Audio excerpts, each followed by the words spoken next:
স্বপ্নের শুরুই একেই বলে।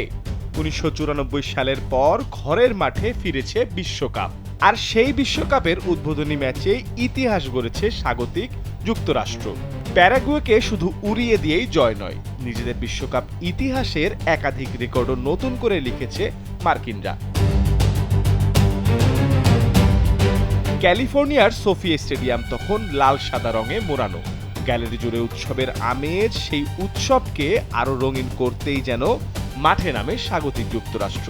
বিশ্বকাপের উদ্বোধনী ম্যাচ শক্তিশালী দল প্যারাগুয়েকে ৪-১ গোলে বিধ্বস্ত করে টুর্নামেন্টে শুরু করেছে মার্কিনরা। আর এই জয়ের মধ্য দিয়েই বিশ্বকাপ ইতিহাসে নিজেদের সবচেয়ে বড় ব্যবধানের জয় তুলে নিয়েছে তারা। ম্যাচের শুরু থেকেই ছিল যুক্তরাষ্ট্রের দাপট। মাত্র ৭ম মিনিটে প্রতিপক্ষের আত্মঘাতী গোলে এগিয়ে যায় স্বাগতিকরা। এরপর ম্যাচের নিয়ন্ত্রণ পুরোপুরি নিজেদের হাতে নিয়ে নেন ক্রিশ্চিয়ান পুলিসিচ ও ফোলারিন বালোগুনরা। ৩১ মিনিটে প্রথম গোল করেন বালোগুন। এরপর প্রথমার্ধের যোগ করার সময় আবারও জালের দেখা পান তিনি।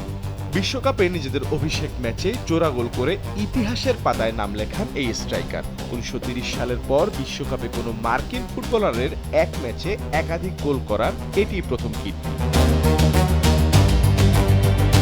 প্রথমার্ধ শেষ হবার আগেই ৩-০ ব্যবধানে এগিয়ে যায় যুক্তরাষ্ট্র। বিশ্বকাপের কোনো ম্যাচের প্রথমার্ধে এটিও তাদের সর্বোচ্চ লিড। শেষ দিকে জিওভানি রেইনারের চমৎকার এক গোল স্বাগতিকদের জয়কে আরো উজ্জ্বল করে তোলে। ম্যাচ শেষ হয় ৪-১ ব্যবধানে।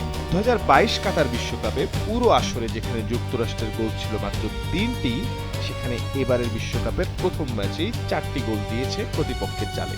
নতুন কোচ মাউরিসিও পোচেত্তিনোর অধীনে বদলে যাওয়া এই দলই তাই বিশ্বকাপে বড় কিছু করার বার্তাও দিয়ে রাখল প্রথম দিনেই। মির্জা সানোয়ার হোসেন, কালবেলা।